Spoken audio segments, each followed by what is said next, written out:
South Africa would have been much better today if Chris Hani was still alive. It's always a talking point. To remind you, the SACP leader gunned down just a year before our first democratic elections in 1994. Supporters still believe he would have become the country's president if it wasn't for that fateful day. There's a new book, or not a new book, it's a revised version. It's their book, Hani, A Life Too Short, authors Beauregard, Tromp and Janet Smith. They're profiling his struggle, joining us this morning here on the show and looking back over 30 years and what is a 30th anniversary of Hani's death. Both of them joining me this morning. Beauregard, good morning to you. Janet, good morning to you as well. And I want to ask this because I've never had a chance to interview you about the book. How do you, Janet, let me start with you. How do you put a life like Chris Hani even into a book? I mean, how do you even begin to do that? Morning.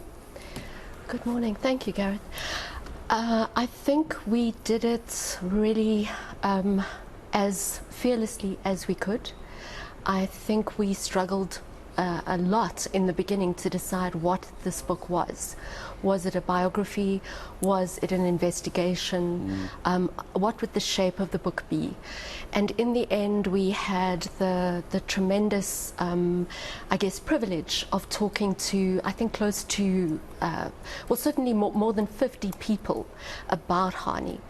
And that helped us to put together what we hope was a biography that would have meaning for people. Today, you struggle far more to get people to talk to you about historical figures within the ANC and within that paradigm. But then in 2008, 2009, when we were working on it, not quite as much. People were willing to express their opinions and give us the history. Beauregard, what would our country have looked like, do you think? Because this is a question that gets asked every single year.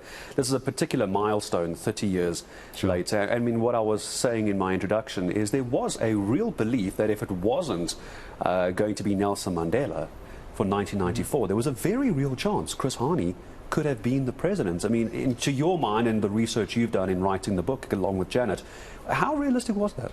No, there was an exceptionally real chance, because you must remember that when it came to the vote as to who will be the leaders, once the ANC was unbanned and they had the NDC back in the country, there was a vote as to who would be the leaders of the country, and there was jockeying for position. And the top people who showed up, of course, was always going to be OR Tambo. It was going to be Nelson Mandela. Thabo Mbeki was right up there, as well as Chris Hani.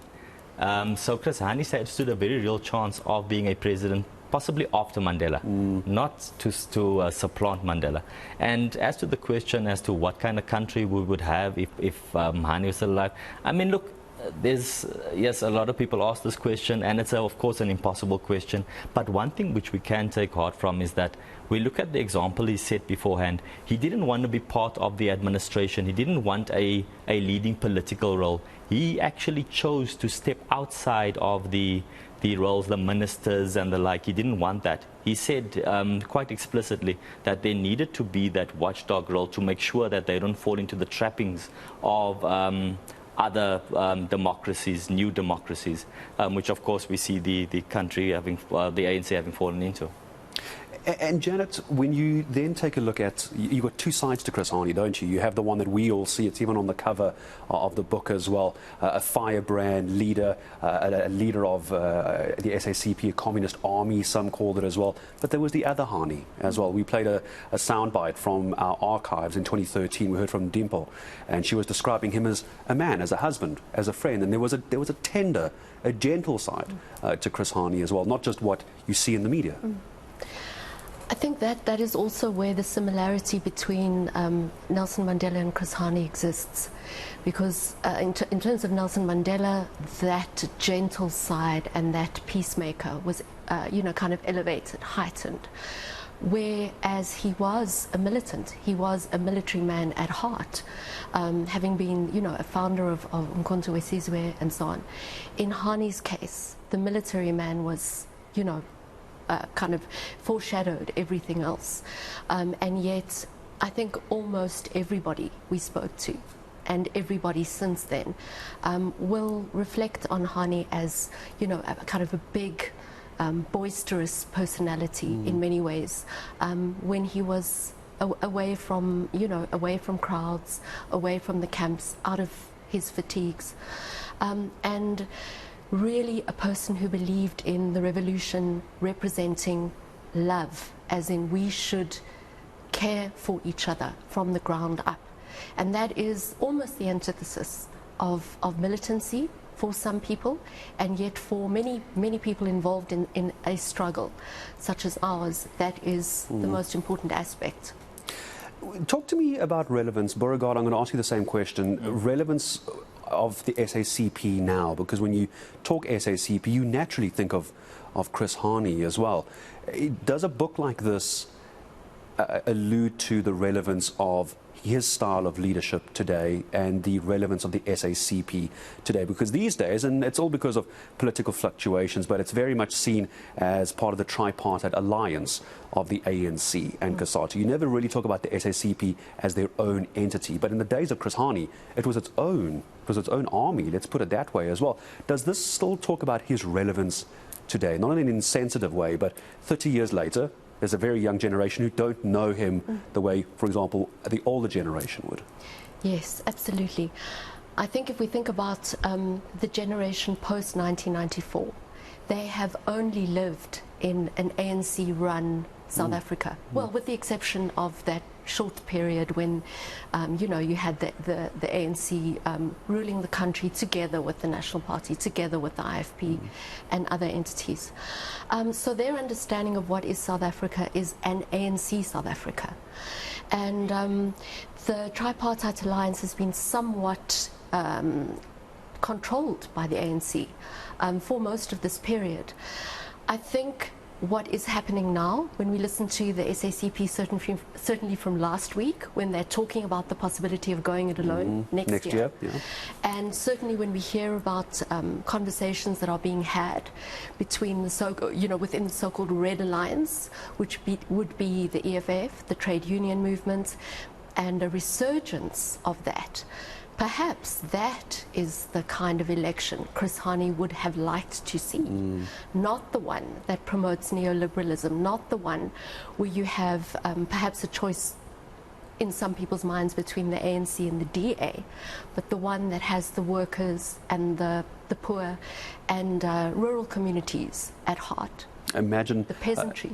Imagine elections next year where SACP could be running, how that could set the cat amongst the pigeons. That could be very interesting. Beauregard, when you guys were writing this book, I'm going back a couple of years now, of course, is there anything that when in your research, and I'm going to ask Janet the same question, where you got to a part of Hani's life, something that was either personal or when he was in his fatigues and he was leading the SACP that stood out for you? I actually didn't know that even after all your research, like I had no idea that he was capable of that, or that's what he was like.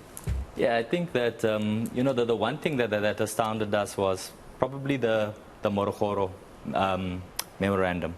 So this was Hani standing up against, I mean, by that time he wasn't a big man. He wasn't so well known. But there's this big conference coming up. He sees that there's corruption within the ANC. He sees that people are in it for self-enrichment.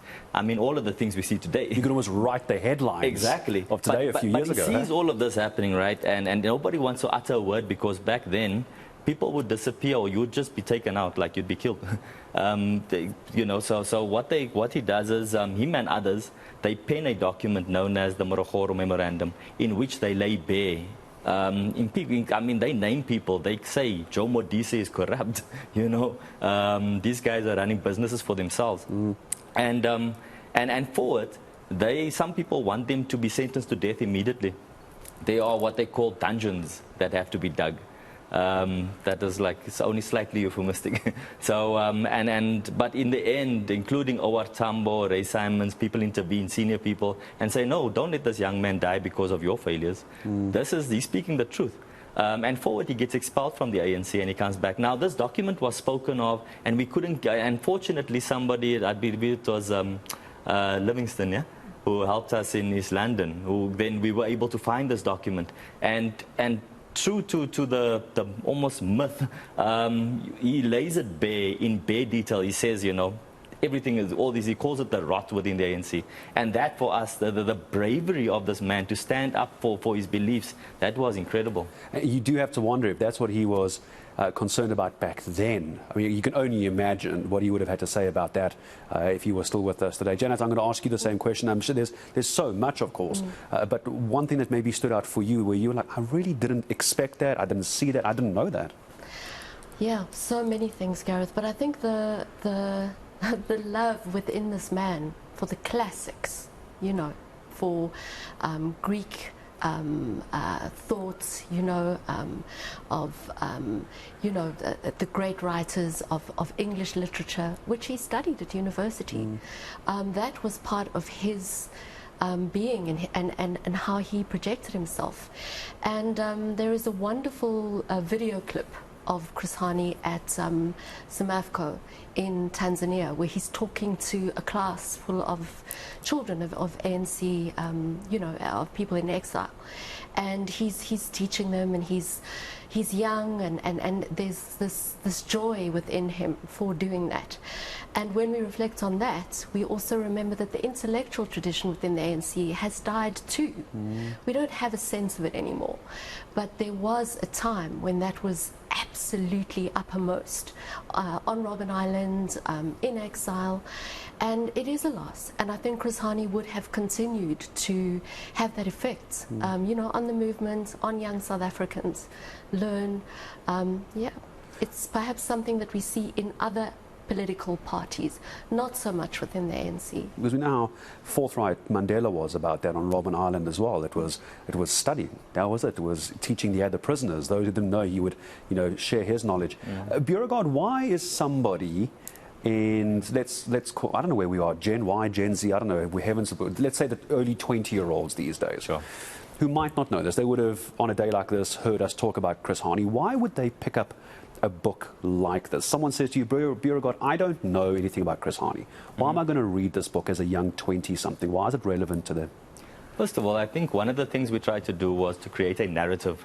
We weren't trying to teach, it wasn't written as a textbook, as an educational book. Yes, there's education to be gleaned from it, but it's a narrative really. And I think what it speaks to, it's the aspirations of a great generation of liberation fighters, not only in South Africa, but on this continent. Some people say Hani was the Che Guevara of South Africa. I don't know about that. You know, he was definitely charismatic. People loved him. And I think he probably espoused the best of us. You know, the kind of things that he said, that he believed in. I think you would want to be associated with Chris Hani after, well, if you knew his story. And Janet, I'm going to leave the last question to you as well. Someone who is taking a look at this book for the first time as well, what would you want them to come out of it with? Not just the reason to want to read the book to learn more about Chris Hani, but at the end, they get to the last page, they put it down. You want them to have gotten what out of this? Last question. You know, unfortunately for me, it's quite somber. In the year Chris Hani was killed, from January to April, there were 11 political assassinations. After Chris Hani was killed, there were another 30. Sure. A lot of the ordnance that was stolen, including the gun, which Janusz Valus used to shoot Hani, that was stolen in April 1990 from the South African Air Force. A lot of that ordnance is still out there. We do not have a peaceful country that has you know, kind of discovered itself yet. So for me, yes, it is that I guess preparation still for what we can be. We're certainly not there yet, and we do miss these great people. O.R. Tambo, Chris Hani, we miss them, I think. You just obviously sparked what should have been a very obvious question from me. I don't know why I didn't even think of going there. Can we just talk Janusz Valus very quickly, just from both of you? Beauregard, let me start with you. I'm sure many people were very angry when you were talking to them about Hani's life, about that fateful day, out on parole. It doesn't have to be the latest discussions you've had with people, but over the years, just a general sense of Valus. The idea is that he should, well, the people wanted him to rot in jail, you know. I mean, the idea that you still have this misdirected person who came here into this country from Poland, found a kinship with the right wing, and never seemed to fully account for his role in this massive thing that he took away from our country. And then it changed our trajectory as a country. Absolutely. It certainly did. And now we see him being hailed in Poland as a hero by the right wing. You know, they have scarves at soccer matches. They really see him as a great fighter against the Rooi Gevaar, even though they probably never heard the word back there.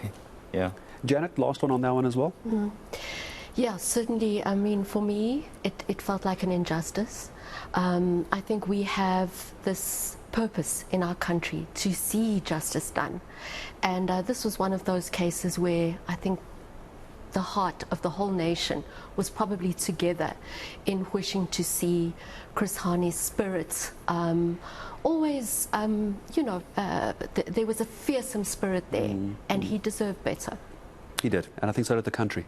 As well, I think one could argue. Can I clear the book quickly? Let me just show everyone what this book is that we're talking about. Beauregard, Janet, thank you very much for coming in. It is such a somber day to talk about it, but we need to talk about it. And if you are looking for something to read, I'm sure it's available. Obviously, it is available in stores. I'm sure you can download it as well on the various Kindles or whatever the kids are using these days.